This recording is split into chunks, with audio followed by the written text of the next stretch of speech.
Bienvenue à cette nouvelle vidéo. Bonjour à tous, ici Marcelin pour la suite de cette formation sur Excel. Aujourd'hui, nous allons essayer de faire de la gestion des stocks. Donc, c'est un travail pratique qui va nous permettre de faire de la gestion de stocks. OK? Alors, je commence très rapidement et je retrouve mon fichier. Ici, nous allons mettre la quantité, n'est-ce pas? Quantité. Ici, nous allons mettre le produit. Ici, nous allons mettre, non plutôt, ici on commence par la date, n'est-ce pas? Ici, nous mettons la quantité, hein, quantité, disons la sortie, hein, toutes les sorties, nous allons les mettre là-bas. Ensuite, voilà, on va avoir un fichier aussi simple, hein, ok? D'accord. Donc là, on va mettre par exemple le 1er janvier 2023 et toujours le 1er janvier 2023. Ok. Ici, nous allons mettre les produits. On va mettre par exemple mayonnaise, savon, bougie,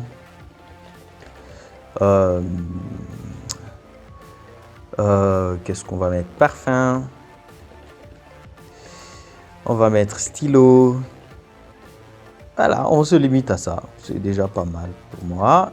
Donc, je fais la même date et puis voilà, je copie. J'espère que vous avez vu. Ça, c'est l'incrémentation. Nous avons déjà fait un exercice sur les incrémentations. Alors, nous allons copier la même chose et puis ça sera cette fois-ci pour le 2. Et puis ça, c'est le 2, n'est-ce pas? Donc, le 2 commence à ce niveau pour les mêmes produits, ok? Ça sera pour les mêmes produits et puis je vais incrémenter jusque voilà les 2, les 3, les 4, les 6, je copie. Donc ça c'est les 2. Je fais la même chose pour le 3 et ça sera le 3. Ok, on va se limiter à ça, hein. Je vous demande de vous exercer, aller jusqu'à la fin du mois, pourquoi pas. Donc là, ici, nous allons faire, par exemple, on va mettre des chiffres au hasard. Donc là, 3, 2, 5, 7. On va mettre seulement des chiffres. OK. Des chiffres jusque là, au fond. Très bien. Voilà, ici, on a notre gestion de stock. On sait par date, par produit, qu'est-ce qui est sorti. OK? Donc, ça sera très facile maintenant. Cette fois-ci, malheureusement, là, c'est vraiment très flou. On ne sait pas voir très clairement qu'est-ce qu'il est resté de notre stock, etc. Donc, ce qu'on va faire maintenant, c'est que nous allons d'abord, évidemment, essayer de faire aussi un peu de comptabilité. OK? Avant de faire la gestion de stock, on va essayer de faire un peu de comptabilité aussi. OK? Donc ici, on va mettre le prix d'achat, le prix achat, le prix vente, et voilà, nous allons essayer de calculer les bénéfices. Et puis, on va voir aussi les dépenses journalières, dépenses. Et puis, voilà, ici, normalement, on ne va pas mettre les dépenses ici à ce niveau. On va plutôt les mettre sur un autre fichier. OK? Donc, si le prix d'achat, il est pour les mayonnaises, il est de 3 $. Je vais mettre des prix au hasard, encore une fois, de savon à 2 $, à bougie à 4 $. Je mets vraiment des prix très au hasard. Hein? OK? Je mets 7, je mets 8. Non, non. Ça, c'est les mêmes produits, les deux. Donc, c'est normalement ici 3. Voilà, ici, les mêmes produits devront se répéter ici jusqu'au 2. N'est-ce pas? Ce sont les mêmes produits et ce sont les mêmes produits et normalement, naturellement, ce sont les mêmes prix. Hein? Donc ici, si vous voulez, je vais essayer d'ajouter, n'est-ce pas, une ligne en bas. Hein? Regardez là, bordure inférieure. Pour essayer un peu de limiter, hein, n'est-ce pas? Donc ici, le 3 aussi, je mets une bordure inférieure. Cela vous permet un peu d'avoir une idée un peu claire sur ce qu'on est en train de faire. Je ne vais pas m'aventurer pour des besoins de temps à faire la mise en forme. Vous allez faire la mise en forme vous-même, ok? Donc le prix de vente, si celui-là il est à 3 $, ici on va mettre peut-être à 4,5, pourquoi pas, ok. Et puis à 2 $, on va mettre à 3, ici on va mettre à 6 $, ici on va mettre à 1,5, ici on va mettre à 4,5, ok. Et ce sera le même prix de vente parce qu'il s'agit justement des mêmes produits, ok. Voilà les bénéfices. Comment nous allons calculer les bénéfices? Normalement, nous allons calculer les bénéfices. Ce sera le prix de vente moins le prix d'achat fois les quantités. Ok, le bénéfice total. Donc, ça sera égal le prix de vente moins les prix d'achat fois les quantités. Oh là là là là là là, qu'est-ce que j'ai fait? Il faut faire comme ça, fois les quantités. Voilà, j'ai oublié. Voilà une autre forme d'erreur. J'espère que vous avez vu. Lorsque vous avez mis un signe, soit de multiplication, d'addition ou de division, un des 4 signes, et que vous n'avez pas mis une variable ou une cellule, le nom d'une cellule, ça va vous renvoyer directement une erreur. Donc, soyez vigilants à ce niveau-là. Donc, ici, nous avons moins 1,5. Ce qui est une grosse erreur, n'est-ce pas? Une grosse erreur parce que vous n'allez pas, normalement, on devait d'abord calculer le prix d'achat moins le prix de vente et puis le tout fois la quantité sortie. Mais ce n'est pas ce que nous avons fait parce que la formule, la règle mathématique exige qu'il faut qu'on mette les signes moins dans les parenthèses pour lui donner une priorité sur la multiplication et la division. Ok, donc et là ça nous donne ça, et ça je pense que ça devrait être la vraie valeur parce que 4,5 moins 3 $, ça fait 1,5. 1,5 fois 2, ça fait 3 $. Donc je copie la formule et normalement on devrait avoir justement les mêmes bénéfices ici aussi. Non, non, non, non, ce n'est pas les mêmes bénéfices. On va juste copier la formule. OK? J'espère que vous comprenez. Parce que ici on a vendu 6, alors qu'ici, on a vendu 2. C'est-à-dire que normalement, en date du 2, on a fait plus de bénéfices qu'en date du 3. En date du... date du 3, on a fait plus de bénéfices qu'en date du 2 et qu'en date du 1er. Hein? J'espère que vraiment, c'est very clean, very clear. J'espère que vous comprenez. Alors, comment est-ce que ça se calcule? C'est donc là, on a maintenant les bénéfices.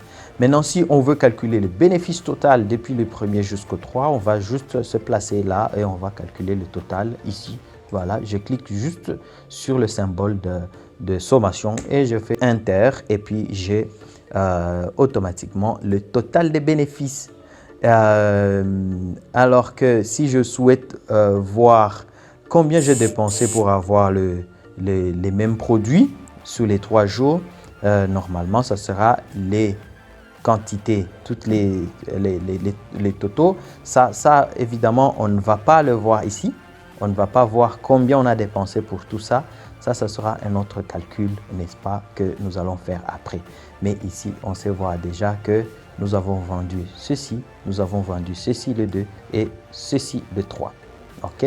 Ce qui fait un total de, n'est-ce pas, de 80 $. Maintenant, nous allons faire ce qu'on appelle un tableau croisé dynamique pour voir justement ce qu'a donné chaque produit en termes du total. N'est-ce pas? Parce qu'ici, on ne sait pas voir combien est-ce qu'on a vendu, n'est-ce pas, de produits de mayonnaise en total. Parce que manuellement, c'est 8 plus 6 plus 2. Donc, les tableaux croisés dynamiques va me permettre justement de faire rapidement ce calcul-là. Quelle est la totalité des sorties pour chaque produit? Donc, je fais tableau croisé dynamique ou bien je clique n'importe où. Je ne suis pas obligé de sélectionner le tout, mais bon, c'est bien de sélectionner. Je fais insertion Et puis tableau, non, pas ici.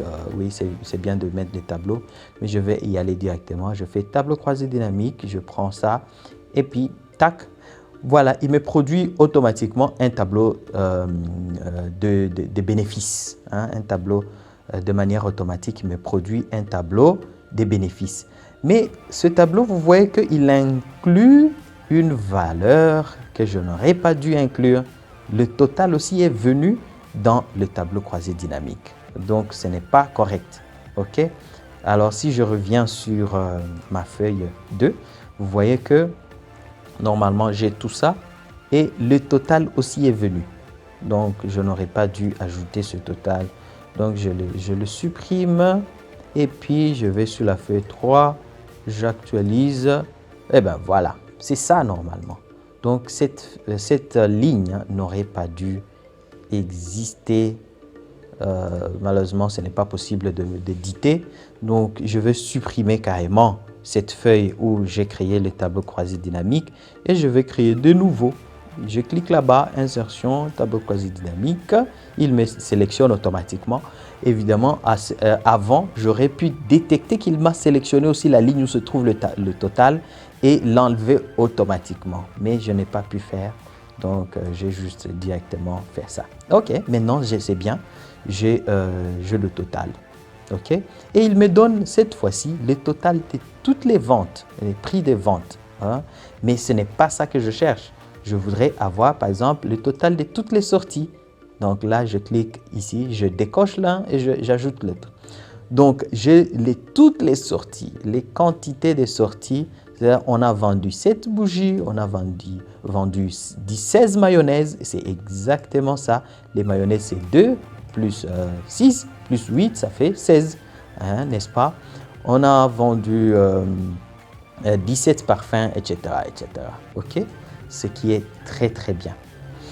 Maintenant, je peux tout simplement, qu'est-ce que je vais faire? Je vais juste, n'est-ce pas?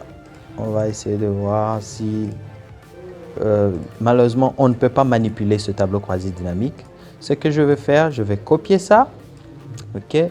Je copie et je crée une autre feuille. OK? J'insère une autre feuille. Très bien. Là, je copie tout ça. Hein? Copier-coller simple. J'ai maintenant mon tableau croisé dynamique qui a toutes les sorties. Cette fois-ci, voilà, donc ici, nous avons les sorties. Ici, nous avons les produits. Alors, ici, on va pouvoir ajouter cette fois-ci maintenant une autre colonne pour les entrées. Combien on a eu d'entrées en stock pour chaque produit? Probablement qu'ici, on avait 10, ici, on a 20, ici, on avait 20 produits, ici, on avait peut-être aussi 20, ici, on avait 30 produits. Donc là, on sait voir combien il nous reste de stock, solde en stock. Hein? Combien il nous reste? On va juste faire égal. Ça sera ceci, les entrées moins les sorties. Et on voit très bien combien il nous reste en stock. Ça sera aussi très facile, par exemple, de calculer. Ça, on l'a déjà fait, les bénéfices total. Si on connaît bien évidemment le prix de vente de chaque produit, prix de vente de chaque produit. Ici, on va ajouter les prix de vente de chaque produit, n'est-ce pas? On l'a ici, prix de vente, c'est ici. OK, je copie et puis je vais aller là-bas sur la feuille 5, je colle. Voilà, j'ai le prix de vente de chaque produit et donc si je veux connaître le total de vente en termes d'argent, donc j'ai dit par exemple le chiffre d'affaires, combien on a vendu, ce sera le prix des ventes de chaque produit fois, n'est-ce pas, les sorties. Ça c'est le chiffre d'affaires, notre chiffre d'affaires. Et ici, on peut avoir le total du chiffre d'affaires, c'est 270 $ de vendus. Et évidemment, on a vu qu'on a eu des bénéfices de 80 $. C'est-à-dire que normalement, on a fait 270 moins 80 $. Ça sera normalement l'argent que nous devrions garder pour le rachat des produits. Merci beaucoup et on se retrouve pour la suite de cette vidéo prochainement. Ciao!